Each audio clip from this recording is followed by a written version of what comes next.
Role sound. Scene 29, shot 3, take 1. Action.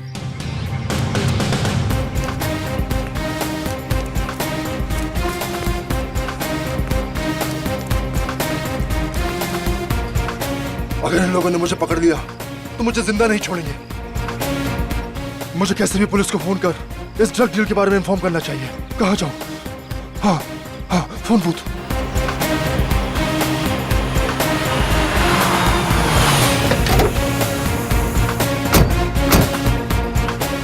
हो रहा। अरे यार डायलॉग बोल। ये डायलॉग क्यों नहीं बोल रहा है? क्या हो गया इसको?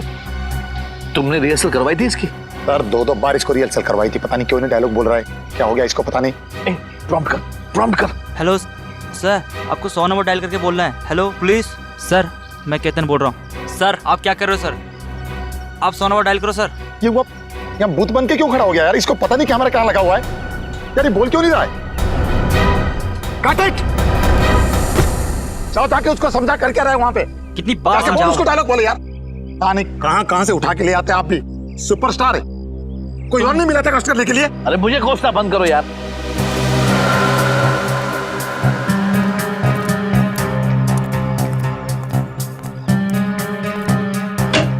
सर आप डायलॉग बोल क्यों नहीं रहे हो सर? सर सर क्या हुआ सर? सर ओ सर सर। अरे क्या हो गया इनको? लगता है बेहोश हो गए। देखो, अरे कोई डॉक्टर को बुलाओ। क्या हो गया इसे? अरे होश में लाओ इसे। अरे कोई पानी तो दो इसे। अरे इसे होश में लाओ। मेरे करोड़ों रुपए लगे फिल्म में, मैं लुट जाऊंगा, बर्बाद हो जाऊंगा। इसे होश में लाओ। सर उठिए सर। क्या हुआ सर? एक काम करो, डॉक्टर को फोन करो। कोई डॉक्टर को फोन करो। सर रौनक सर तो मर चुके सर। क्या? हाँ सर। ऐसे कैसे मर गया? अरे बंद टेलीफोन बूथ में कोई मर सकता है क्या? अभी तो अच्छा खासा डायलॉग बोल रहा था ये। मुझे लगता है जरूर इसको किसी ने मारा होगा। अभी सीआईडी को फोन करता हूँ। Hello CID.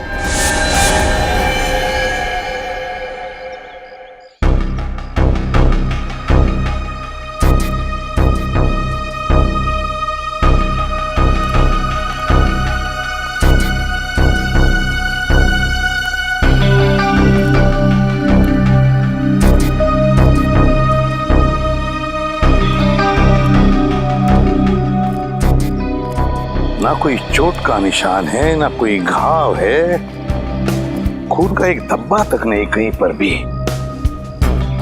फिर भी इसकी मौत हो गई। कैसे?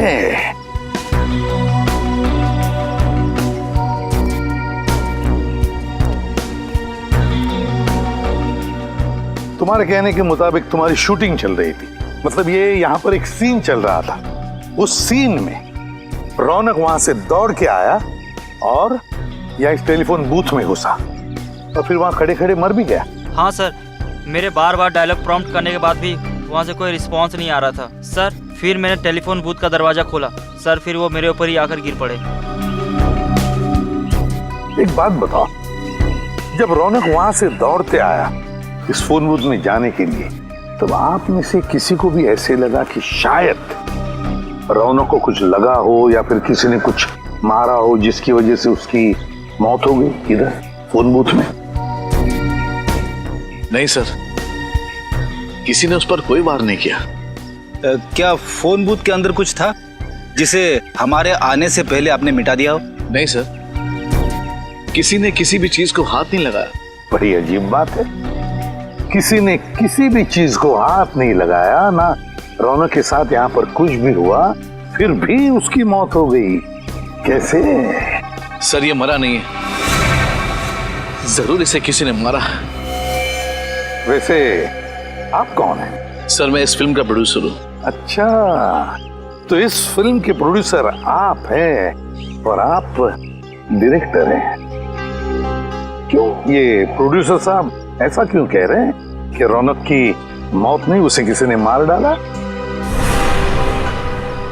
सर मुझे कुछ नहीं पता सर मैं तो वहां बैठा अपना शॉट ले रहा था। रौनक जी अचानक से दौड़ते हुए और खड़े खड़े उनकी मौत हो गई।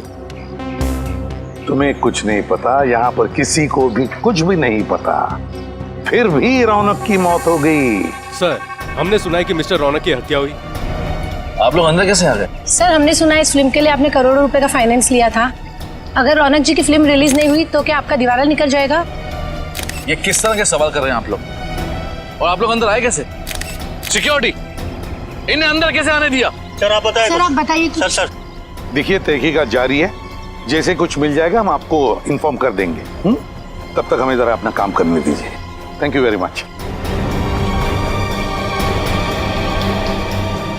आप पंकज, कुछ मिला? नहीं सर, बूथ में कोई भी निशान या सबूत नहीं है। हाँ सर, सब कुछ ठीक ठाक है सर। लाश को फोरेंसिक लैब भेज दो। सर आप मेरा विश्वास कीजिए, इसे मारा गया है, इसका खून हुआ है। वो तो हम पता लगा ही लेंगे कि रौनक का खून हुआ है या नहीं, और अगर खून हुआ है तो ये भी पता लगा लेंगे कि रौनक का खून किया किसने है। समझे आप?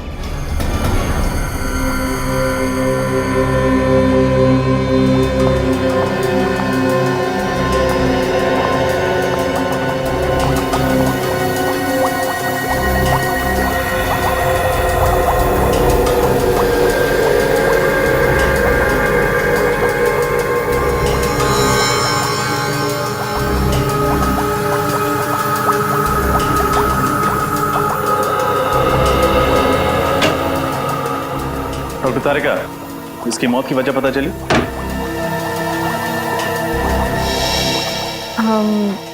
इसकी मौत दिल के दौरे की वजह से हुई है क्या? नहीं। तो फिर क्या वजह? ब्रेन हेमरेज, दिमाग में खून जम जाने की वजह से मौत हुई है इसकी। लेकिन ब्रेन हेमरेज कैसे हुआ? एग्जैक्टली, इसके सर पर कोई चोट का निशान तो है नहीं, मतलब किसी ने इसके सर पर वार नहीं किया। ये बताना थोड़ा मुश्किल है। इसके ब्रेन के एक्सरे पर ये पतली लाइन देख रहे हैं आप? हाँ, क्या है? यही तो मैं भी समझने की कोशिश कर रही हूँ। अब डॉक्टर तारिका, आप ही को समझ में नहीं आ रहा है तो फिर आप हमें क्या समझाएंगे? रजत, फिलहाल मैं सिर्फ इतना बता सकती हूँ कि रौनक की मौत दिमाग में खून जम जाने की वजह से हुई है। तो फिर हम इसे क्या समझे, खून या कुदरती मौत? पक्का तो नहीं बता सकती, लेकिन मुझे तो लग रहा है कि खून ही है। कुछ और टेस्ट करने के बाद मैं सालों के सर के साथ इस केस के बारे में डिस्कस करूंगी और उसके बाद ही कुछ बता पाऊंगी। डायरेक्टर साहब, हमें तो पता चला है कि रौनक के साथ आपका 36 का आंकड़ा था। आप रौनक को अपनी फिल्म में बतौर हीरो साइन नहीं करना चाहते थे, बल्कि आप किसी और को साइन करना चाहते थे। वो क्या? आपको तो खुशी हो रही होगी, आपके गले का कांटा निकल गया। ये सरासर गलत है मैडम, ये सच नहीं है। रौनक इंडस्ट्री का सबसे बड़ा स्टार था और हर डायरेक्टर यही चाहता था कि उसके साथ काम करे। लेकिन हमारी जानकारी के हिसाब से तुम मुझसे बहुत परेशान थे। क्या छिपा रहे हमसे? हाँ, मैं परेशान था। बहुत नखरे थे उसके।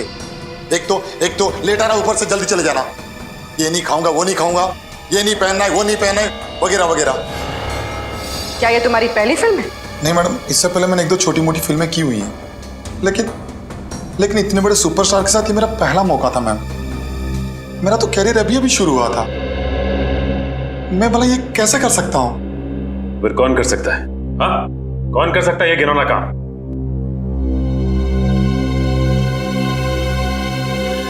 संकेत, ये क्या बकवास कर रहे हो तुम? कहीं पागल तो नहीं हो गए? मैं पागल नहीं हूँ सर, आप इनसे खुद ही पूछ लीजिए। उस दिन ये किसी बात को लेके मेकअप रूम में रौनक से झगड़ रहे थे। क्या इनका और रौनक का झगड़ा हुआ था आपस में? जी सर। तुम्हारा दिमाग खराब तो नहीं हो गया? जो मन में आए वो बके चले जा रहे हो। देखिए सर, मेरे और रौनक के संबंध बहुत अच्छे थे, बल्कि मेरे पिताजी ने रौनक के पिताजी के साथ काम भी किया था। मैंने रौनक को खुद इस पिक्चर के लिए साइन किया था, क्योंकि मैं ये बात जानता था कि रौनक अगर ये फिल्म करेगा तो मेरी फिल्म सुपरहिट हो जाएगी। वो मुझे टाइम नहीं दे रहा था, और उस दिन तो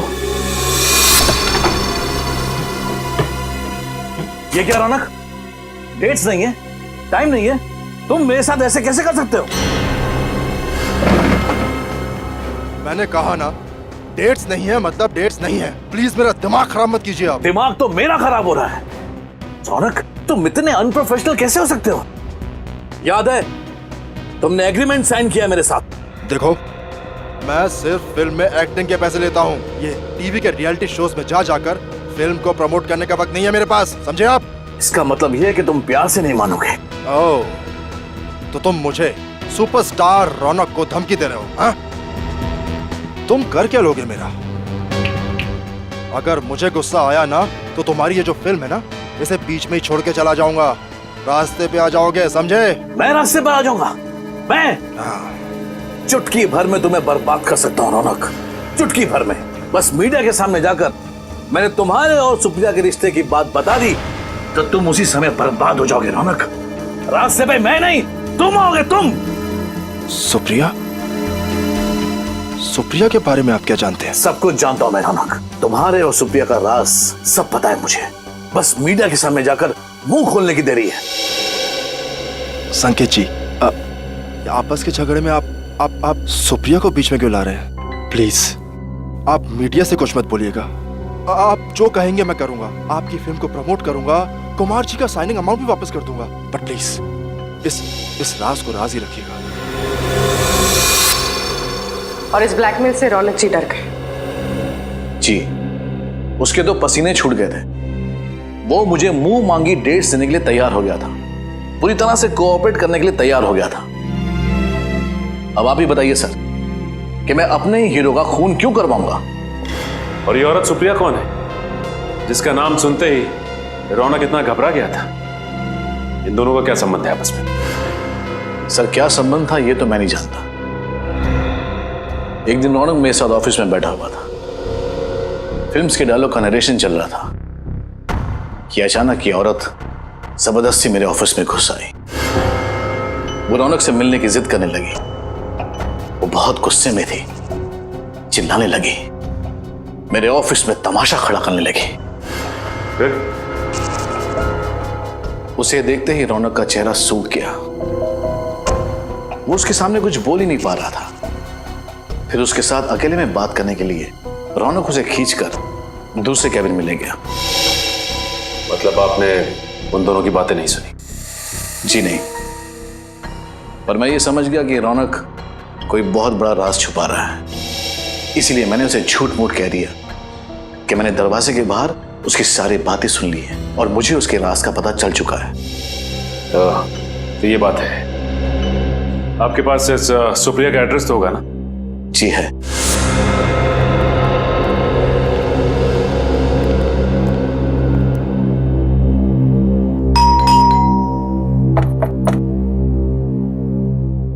क्या बात है सर, कब से बेल बजा रहे हैं, कोई दरवाजा नहीं खोल रहा। लगता है कोई घर में नहीं है। ठीक है, बिन बुलाए मेहमान बन जाते हैं।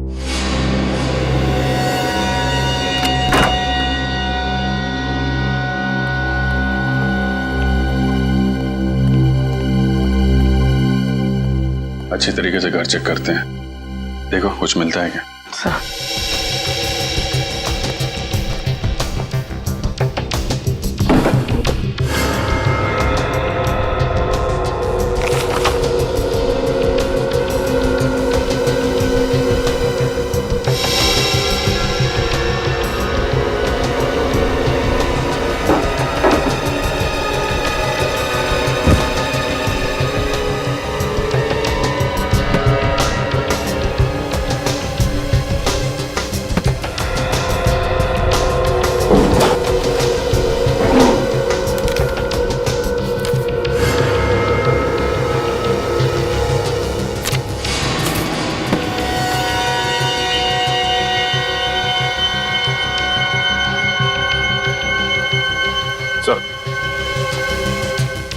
ये देखिए सर, रौनक और सुप्रिया की फोटो उस कमरे में किताब के अंदर छिपा के रखी थी।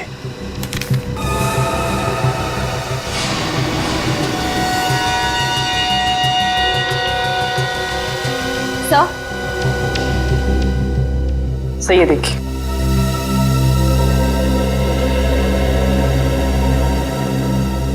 माय गॉड, तो ये चक्कर है, मैरिज सर्टिफिकेट। सर रौनक जी और सुप्रिया जी शादीशुदा थे। पर अगर सुप्रिया रौनक की बीवी थी तो ये बात इतने सालों तक उसने लोगों से छुपा के क्यों रखी? रौनक जी तो रहे नहीं, अब ये बात उनकी पत्नी सुप्रिया जी बताएंगे।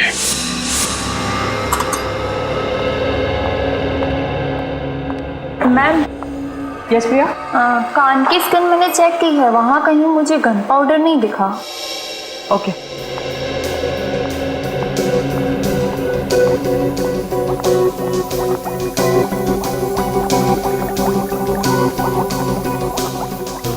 तो फिर हम लोग चलते हैं? नहीं, मतलब यहाँ रुकने का कोई फायदा मुझे तो नहीं दिख रहा। फायदा है रजत। क्या? इंतजार खत्म हुआ आप लोगों का।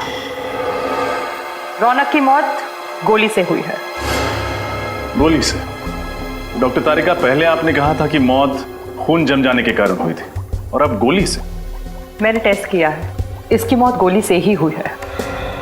लेकिन उसके शरीर पर कहीं गोली लगने का निशान तो है नहीं। ना ही कहीं से खून निकला है, फिर गोली से कैसे मौत हुई?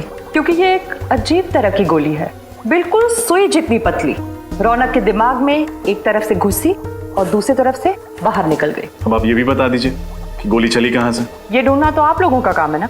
वैसे फोन बूथ के बाहर से चली होगी। फोन बूथ का कांच बिल्कुल सही सलामत है। सर, हो सकता है कांच में छेद इतना छोटा हो कि हमें दिखाई ना दिया हो सकता है श्रेया। एक काम करते हैं, फोन बूथ के कांच को एक्सपर्ट से चेक करवाते हैं। पता चल जाएगा गोली बाहर से चली थी या अंदर से। फोन बूथ के ग्लास से कुछ पता चला क्या? नहीं सर, अभी तक 3 कांच की जांच हो चुकी है, चौथी की जारी है। इसमें एक जेल है, इसे हम इस कांच के ऊपर डालेंगे।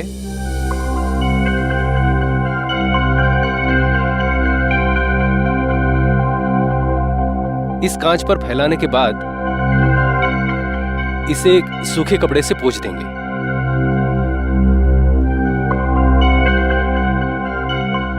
अगर कांच में कहीं भी कोई क्रैक या छेद हुआ तो ये जेल उस कांच के अंदर जाकर अटक जाएगा और हमें पता चल जाएगा कि इस कांच में वो छेद कहां पर है। सर, हमने टेलीफोन बूथ को अच्छी तरह से चेक किया था, अंदर कोई सुराग नहीं था।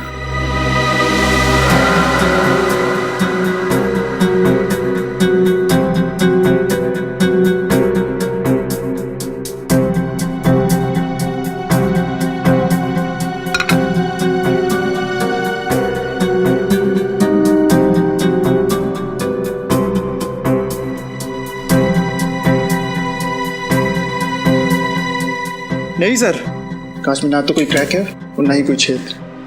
कमाल है, ये कैसे हो सकता है? बाहर से कोई भी हथियार बूथ के अंदर आया ही नहीं, फिर ये खून हुआ तो हुआ कैसे?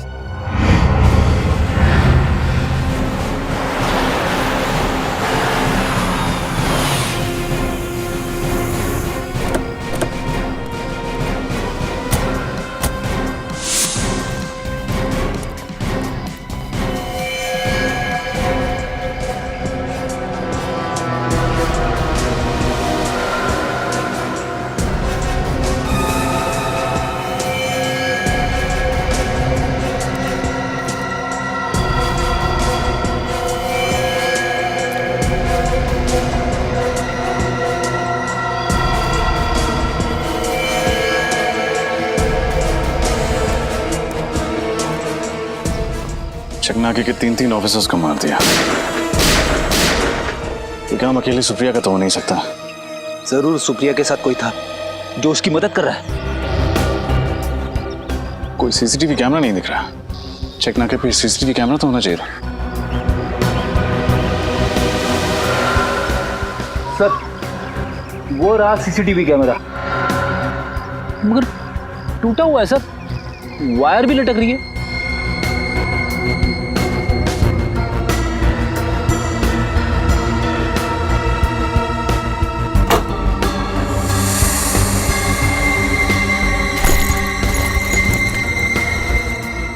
लेडीज बैग, शायद सुप्रिया की होगी।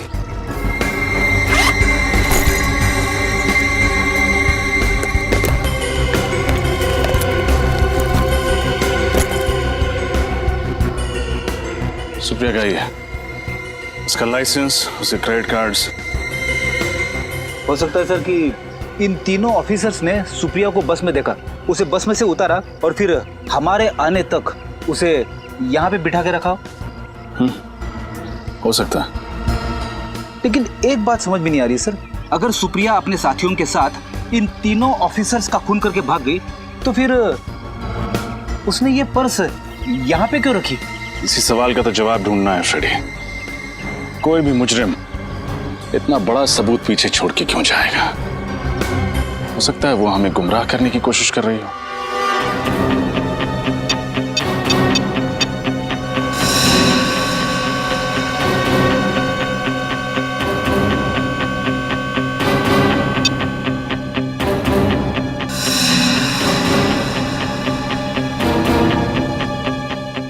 तारिका, वो सुई जैसी गोली रौनक के एक कान में घुसी और दूसरे कान से निकली, और निकली बड़ी तेजी से।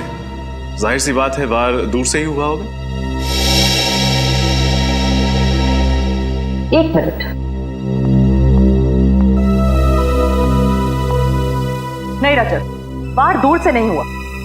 तो फिर कहां से हुआ? एकदम नजदीक से, फोन बूथ के अंदर से। लेकिन डॉक्टर तारिका, हमने पूरा फोन बूथ चेक किया था, कांच भी सही सलामत थे। फिर कहीं वो गोली इस फोन के रिसीवर से तो नहीं निकली थी? नहीं श्रेया, रिसीवर से गोली नहीं निकली थी, क्योंकि रौनक को दाएं कान में से गोली घुसी और बाएं कान से गोली निकली, और उसने रिसीवर अपने बाएं कान में पकड़ के रखा था। यानी जो कुछ भी था जिसमें से वो गोली निकली थी वो दाएं कान के करीब था। हाँ, हमें फिर से उसी जगह जाना पड़ेगा जहां पे रौनक की लाश मिली थी।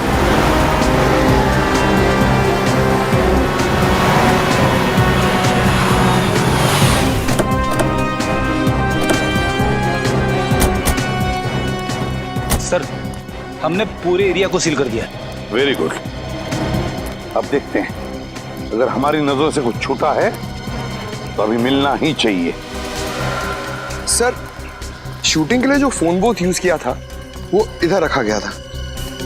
हाँ, फोन बूथ इधर था, और उस फोन के असिस्टेंट डायरेक्टर ने यह बताया था कि रौनक वहां से दौड़कर आया और इस फोन बूथ में आके खड़ा हो गया, फोन किया। जैसे ही वो असिस्टेंट डायरेक्टर यहाँ पर आया, उसने फोन बूथ का दरवाजा खोला, तब रौनक अपने पीठ के बल ऐसे यहाँ गिर गया। सर, ये मिस्टर रौनक सुपरस्टार थे, मगर एक्टर अच्छे नहीं थे। पंकज, हम यहाँ रौनक के एक्टिंग के बारे में डिस्कस करने नहीं आए, समझे? नहीं सर, मेरे कहने का मतलब था कि उनको कभी डायलॉग याद ही नहीं रहते थे, इसलिए तो वो ईयरफोन पहनते थे डायलॉग प्रॉम्प्ट सुनने के लिए। क्या कहा तुमने? ईयरफोन? ईयरफोन? छोटा सा ईयरफोन हो, माइक्रोफोन, कॉर्डलेस। वो तो हमें लाश के ऊपर से नहीं मिला, फिर माइक्रोफोन गया कहां? वो माइक्रोफोन ढूंढो, ढूंढो, यहीं कहीं आसपास ही मिलना चाहिए।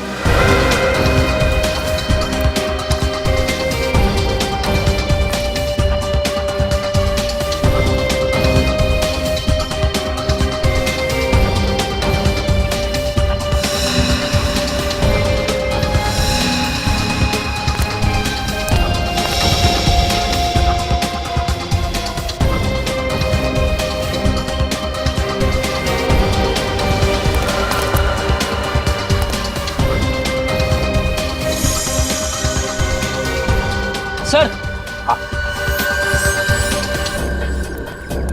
ये देखिए सर,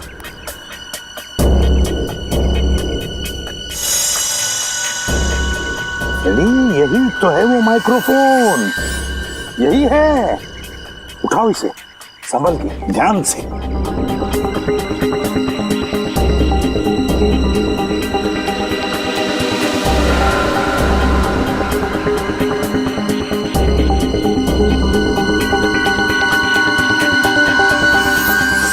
तो ये है वो माइक्रोफोन।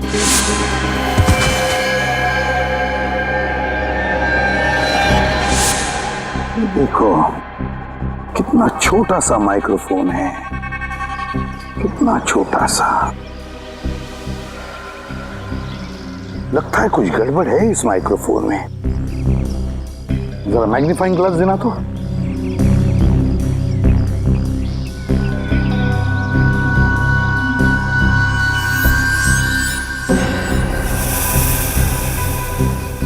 ये देखो, माइक्रोफोन की जाली फटी हुई है, छेद है उसमें। जाली अंदर से बाहर की तरफ फटी हुई है, अंदर से बाहर की तरफ।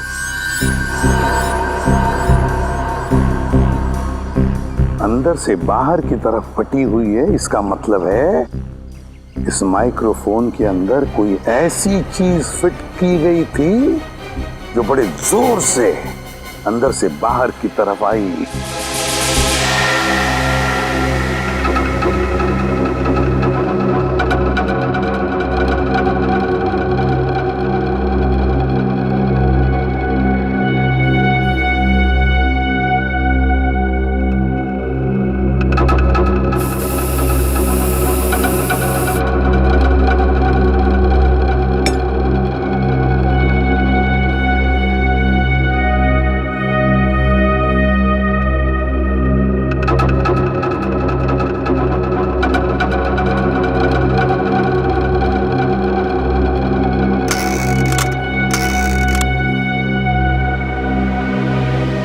तारिका,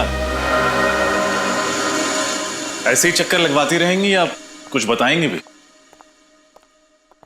मैं तो पूरी कोशिश कर रही हूँ कि आप लोग जल्द से जल्द खूनी तक पहुंचे। दरअसल एसीपी सर बहुत गुस्से में। क्यों? क्योंकि खूनी तो दूर, अब तक हम ये भी पता नहीं लगा पाए हैं कि खून हुआ कैसे। मगर मुझे पता चल गया है कि खून कैसे हुआ। कैसे? इस ईयरपीस पर कोई लोहे की चीज, पिन या सुई वगैरह लगी हुई थी जो रौनक के ब्रेन के आर पार हो गई। आप ये बात इतने यकीन के साथ कैसे कह सकते हैं? इस ईयरपीस पे ये छोटा सा छेद तो आप लोग देख रहे हैं। इस जाली के लोहे के अंश रौनक के भेजे में मिले लोहे के अंश से मैच होते हैं। इसका मतलब वो चीज जाली से निकलकर रौनक के कान से होते हुए उसके दिमाग में घुस गई। हाँ, लेकिन इतना शक्तिशाली वार करने के लिए इस ईयरपीस में कोई यंत्र, कोई ट्रिगरिंग डिवाइस तो होगा जिसने फोर्स के साथ उस पिन को बाहर फेंका होगा। नहीं, इस पे ऐसा कोई ट्रिगर नहीं है। ये ईयरपीस मैंने अच्छी तरह से चेक किया है। तो फिर उस पिन से वार हुआ कैसे? वो पिन अपने आप तो बाहर नहीं निकली होगी। ये पता चल जाएगा, बस थोड़ा सा वक्त दीजिए मुझे। तब तक हमें उस आदमी का पता लगाना होगा जिसने ये खास किस्म का ईयरपीस बनाया है। इस प्रॉम्प्टर को ध्यान से देखिए। क्या ये आपके यहाँ का है?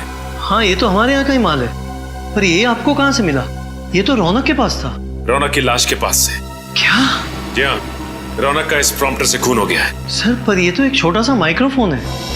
इतनी छोटी चीज से किसी की जान कैसे जा सकती है? जान जा सकती नहीं, बल्कि जा चुकी है। ये देख रहे हैं आप, इस प्रॉम्प्टर की ये स्पीकर की जो जाली है, इसमें शायद किसी ने पिन डाला था। क्या ये पिन आपने डाला था? जी हाँ, बिल्कुल, ये पिन मैंने ही डाली थी। लेकिन क्यों डाला था ये पिन आपने? सर, रौनक जी के ऑफिस से उनकी सेक्रेटरी का फोन आया था। उनकी सेक्रेटरी? कोई औरत? हाँ, वो एक औरत थी और उसी ने मुझे कहा था ये पिन प्रॉम्प्टर के स्पीकर में डालने को। उसने कहा और आपने मान लिया? हाँ, पर तभी मुझे कुछ अजीब नहीं लगा था। उसने कहा था कि रौनक जी एक एक्शन सीक्वेंस शूट करने वाले हैं जिसमें खूब उछलना कूदना होगा, इसलिए उन्हें ये पिन चाहिए थी जिसकी वजह से प्रॉम्प्टर कान में अपनी जगह से हिले नहीं। लेकिन सर, रौनक की तो कोई सेक्रेटरी नहीं थी ना? हाँ श्रेया, इस खूनी ने ये खून बड़ी बारीकी से प्लान किया था। मुझे तो लगता है कि सुप्रिया का भी हाथ है इसमें। हाँ सर, मुझे भी यही लगता है। जिस तरह से वो सिक्योरिटी ऑफिसर को मार के भागी चेकनाके पे, उससे तो यही लगता है कि और भी लोग इसमें शामिल हैं। सुप्रिया को जल्द से जल्द पकड़ना होगा, जल्द से जल्द।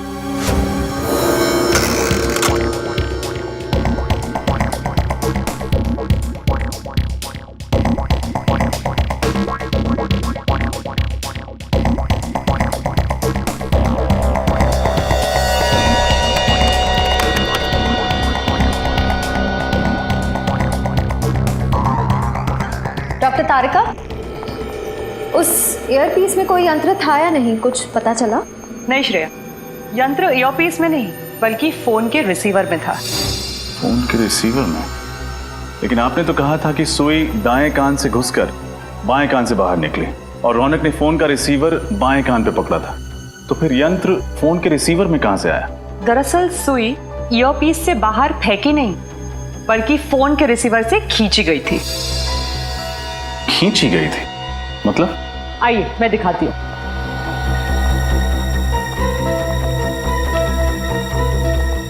ये देखिए, ये है वो सुई जिसे रौनक की मौत हुई, मैग्नेट से चिपकी हुई।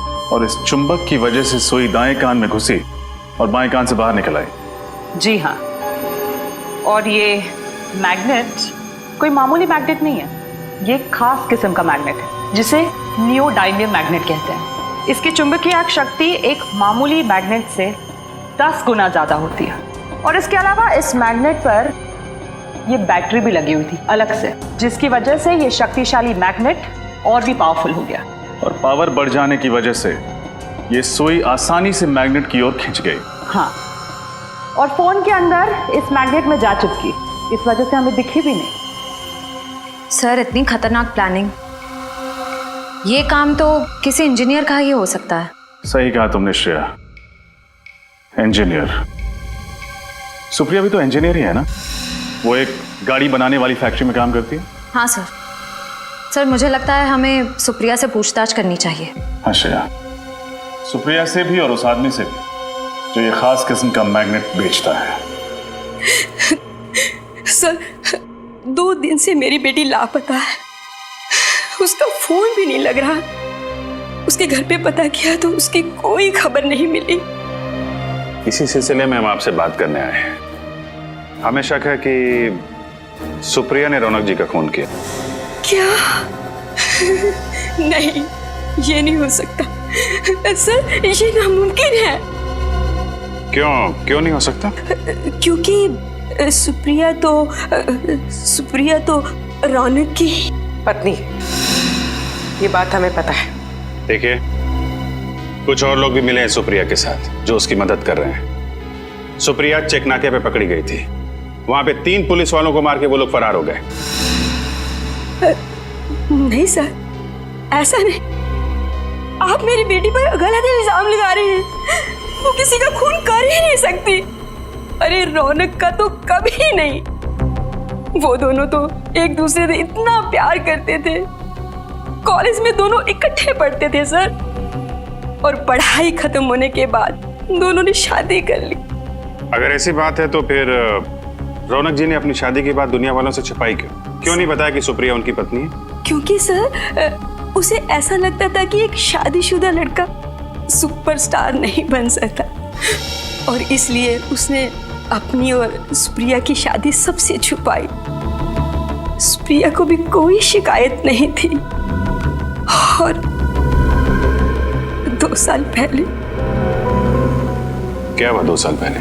वो रौनक ने ड्रग लेना शुरू कर दिया था। उसको ड्रग की बुरी आदत पड़ गई थी। क्या ड्रग्स लेने की आदत? हाँ सर, वो उसने जब से ड्रग लेना शुरू किया तो उसने सुप्रिया को मारना पीटना शुरू कर दिया, और फिर सुप्रिया से ये सब सहन नहीं हुआ तो उसने रौनक को छोड़ दिया और मेरे घर पर रहने के लिए आ गई। फिर 2 महीने पहले रौनक अचानक से हमारे घर में आया, और वो एक अच्छा इंसान बन चुका था, और उसने सुप्रिया से वादा किया कि मैं अब ड्रग कभी नहीं लूंगा। तो सर, वो तो दोनों बहुत खुश लग रहे थे, खुशी खुशी रह रहे थे। ठीक है, अभी हम लोग चलते हैं और जरूरत पड़ेगी तो आपसे दोबारा मिलेंगे। Thank you. ऐसा लगता है कि सुप्रिया की माँ ठीक कह रही है। हो सकता है। अगर सुप्रिया ने खून नहीं किया है तो फिर भाग क्यों रही है? हाँ सर। नहीं सर, कम से कम 50 पीस का ऑर्डर देना होगा। हाँ नहीं, मैं डिलीवरी तो सर, क्या है, डिलीवरी के लिए आपको अपने बंदे को भेजना होगा। ठीक है, मैं ऑर्डर लिख लेता हूँ, don't worry. Thank you. Excuse me. जी कहिए। हम लोग CID से। जी कहिए। इस मैग्नेट को ध्यान से देखिए। क्या ये आपके यहाँ से सप्लाई किया गया? जी हाँ सर, बिल्कुल। सर, ये बहुत ही बढ़िया क्वालिटी का मैग्नेट है और ये आसानी से नहीं मिलता है। अच्छा, ऐसा क्या खास है इसमें? सर, ये मैग्नेट बहुत ही पावरफुल है, अर्थ मैग्नेट, लेकिन इस मैग्नेट के बारे में सीआईडी क्यों पूछताछ कर रही है? अबे मैग्नेट से किसी का खून हो गया। क्या? खून इस मैग्नेट से? सर ऐसा कैसे मुमकिन है? देखिए ये तो मुमकिन है, लेकिन आप फिलहाल ये बताइए कि ये मैग्नेट आपने किसको सप्लाई किया था? सर 2 दिन पहले एक आदमी का फोन आया था, वो इसी साइज का मैग्नेट चाहता था। सर पहले तो मैंने उसे मना कर दिया था। क्यों? क्योंकि वो एक ही मैग्नेट खरीदना चाहता था और मैं तो होलसेलर हूँ सर।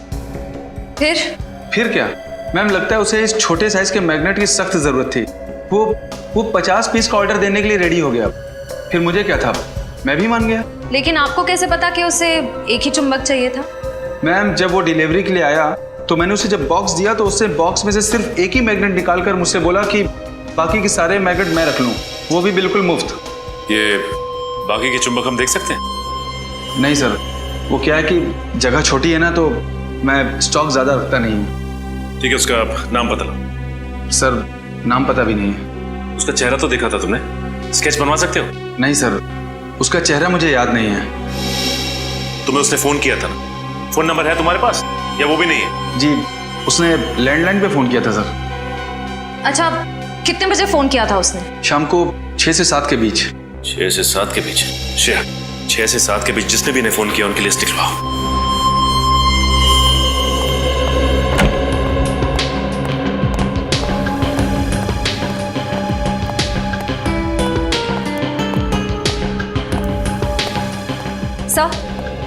सर मैंने उस मैग्नेट सप्लायर के सारे कॉल रिकॉर्ड्स चेक किए। इस सीडी में वो सारे नंबर्स हैं जिनसे उस मैग्नेट सप्लायर को उस शाम कॉल्स किए गए थे।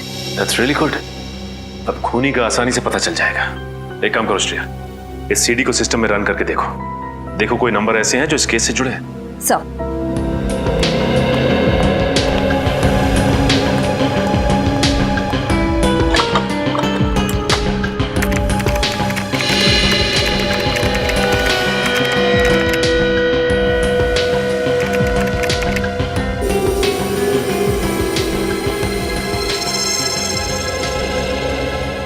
ओह नो सर।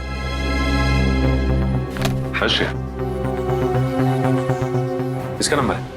सर उस शाम 6 से 7 के बीच इस लैंडलाइन नंबर से कॉल किया गया था और ये नंबर उस ऑटोमोबाइल कंपनी के नाम रजिस्टर्ड है जिसमें सुप्रिया काम करती है। ये क्या चक्कर है? मगर सुप्रिया की माँ को तो पूरा यकीन है कि सुप्रिया बेकसूर है। हाँ सर, और रौनक की मौत से सुप्रिया को कोई फायदा नहीं होने वाला था। इनफैक्ट 2 महीने पहले दोनों में सुलह भी हो गई थी। श्रेया ये भी तो हो सकता है कि रौनक की प्रॉपर्टी के लिए सुप्रिया ने उसका खून कर दिया। लेकिन सर रौनक ने अपनी सारी प्रॉपर्टी, सारे इन्वेस्टमेंट सुप्रिया के नाम कर दिए थे। उसके सारे डॉक्यूमेंट्स मुझे सुप्रिया के कमरे से ही मिले थे।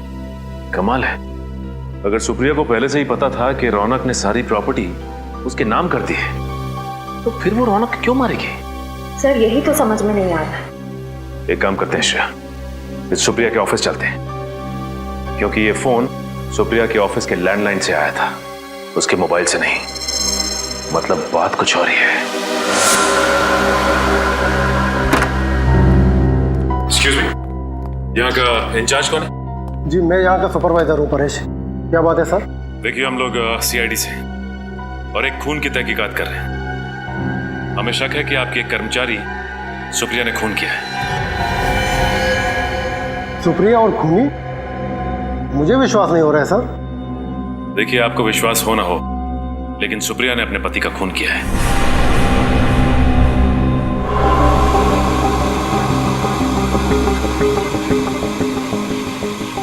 सर ये टीवी 2 दिन से बिगड़ गया है, इमेज बराबर नहीं आ रही है। ये तो अच्छा हो गया कि यहाँ के मालिक मिस्टर शेखर यहाँ पे 2 दिन से आए नहीं है इस केबिन में। इसका मतलब ये टीवी आपको 2 दिन से प्रॉब्लम दे रहा है? हाँ जी हाँ। श्रेया मुझे याद है कि बचपन में टीवी के सामने अगर हम चुंबक रखते थे, मेरा मतलब है मैग्नेट, तो इसकी इमेज खराब हो जाती थी, कुछ दिखाई नहीं देता था ठीक से। हाँ सर, कहीं इस टीवी के पास भी तो लगता तो ऐसे ही है।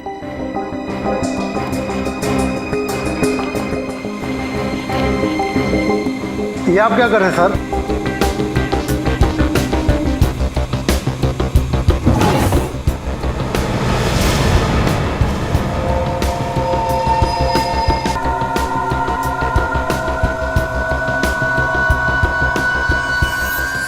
सर इन मैग्नेट्स की साइज बिल्कुल वैसी ही है जैसी हमें उस फोन के रिसीवर में मिली थी।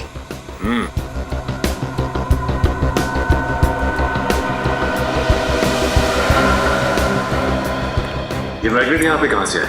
सर मैं नहीं जानता ये मैग्नेट कहाँ से आए। मैंने पूछा ये मैग्नेट यहाँ पे कहाँ से आया था? क्या जरूर कोई ना कोई आया था? सर 2 दिन पहले मिस्टर शेखर आए थे यहाँ पे रात को ये मैग्नेट्स लेकर। तो मिस्टर शेखर अपने कैबिन में आए थे 2 दिन पहले, और वो भी रात को, और इन मैग्नेट्स को यहाँ पर रखकर चले गए। इसका मतलब जिसकी तलाश हमें है वो और कोई नहीं बल्कि शेखर ही है। नीचे करो। क्या हाल बना रखा है इसका? मर तो नहीं गई? जिंदा है सर। बच गए तुम दोनों आज। आज का दिन तुम दोनों के लिए आखिरी दिन होता। इसमें हमारी क्या गलती है सर? गलती के बच्चे, कितने घंटे हो गए, अब तक होश में क्यों नहीं आई? पूरी बोतल क्लोरोफॉर्म की सुंघा दी क्या इसको? नहीं बॉस, चेक नाका पर जब कांस्टेबल को गोली मारी तो ये भागने लगी। पकड़ने की कोशिश की तो हाथ में काट लिया, शायद इसलिए ज्यादा क्लोरोफॉर्म सुंघा दिया। कितना बोलता है तू? अब चुप कर, जाके पानी लेके इसके मुंह पे छाड़। हाँ बॉस।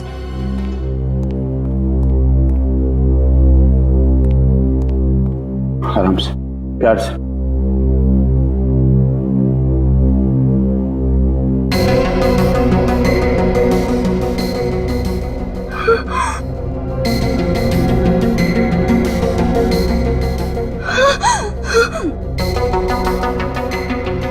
शेखर, होश में आते ही पहचान लिया?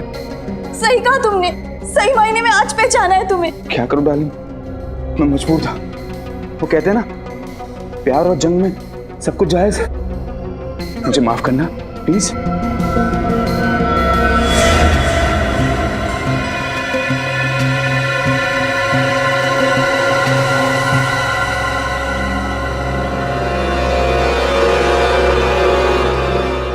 इतना बड़ा धोखा शेखर।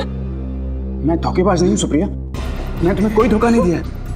मैं तो तुम्हें पागलों की तरह प्यार करता हूं। ये कैसा प्यार शेखर? पहले तुमने रौनक को मार दिया और अब मुझे यहाँ। ओह, तो ये है शेखर। इसी ने सुप्रिया को किडनैप करके रखा हुआ है। सर, कुंडों के पास गन्स है। अगर हम सीधे घर के अंदर घुसेंगे तो सुप्रिया की जान को खतरा हो सकता है। एक काम करते हैं, जिस मैग्नेट का इस्तेमाल इस शेखर ने किया था रौनक को मारने के लिए, उसी मैग्नेट का इस्तेमाल हम भी करेंगे। वो कैसे सर?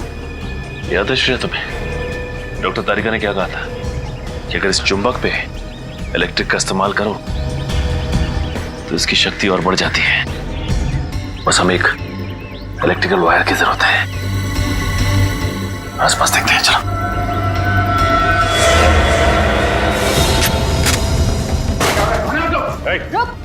क्या हो रहा है? कौन है आप लोग? सीआईडी।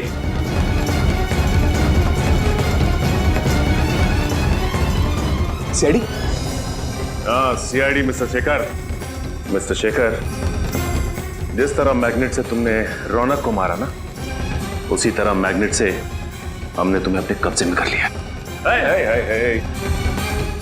गलती भी नहीं भागने की। सीआईडी से कोई नहीं बच सकता।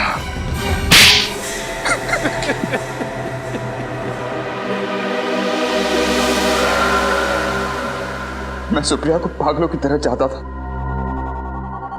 लेकिन जब उसने मुझसे शादी करने के लिए इनकार कर दिया तो मुझे बहुत गुस्सा है। मगर सुप्रिया तो शादीशुदा थी ना, उसकी रौनक से शादी हो चुकी थी। जानता था मैं सब, मगर सुप्रिया को मैंने 2 साल तक रोते बिलखते देखा था। वो जिंदगी से निराश हो चुकी थी, तब मैंने उसे संभाला था। वो तो अपने ड्रग एडिक्ट पति को तलाक भी देने वाली थी। उसके बाद हम दोनों शादी करने वाले थे, मगर अचानक एक दिन अचानक रौनक ने अपने ड्रग्स लेने की आदत छोड़ दी। वो सुधर गया था और अपनी पत्नी को वापस पाने के लिए वो अपनी शादी का ऐलान करने को भी तैयार हो गया। हाँ, सुप्रिया ने रौनक को माफ कर दिया था और वो उसके पास वापस चली गई। मेरे प्यार और एहसान को भूल चुकी थी वो। मैं बहुत गिड़गिड़ाया, सुप्रिया को पाने की पूरी कोशिश की, लेकिन उसने मुझसे कहा कि वो रौनक से बहुत प्यार करती और वो उसे छोड़कर मेरे पास कभी नहीं आएगी। और इसलिए तुमने रौनक का खून कर दिया और सुप्रिया से शादी करने की प्लानिंग कर ली।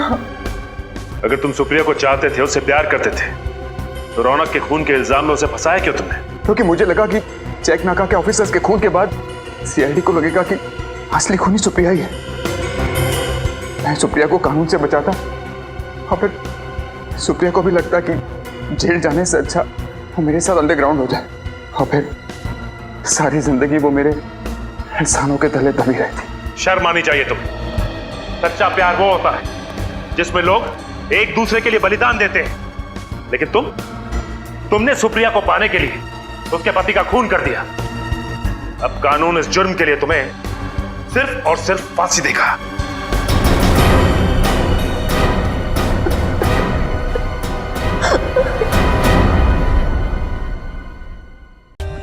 For more updates, subscribe to our channel, click the show links and enjoy watching the videos.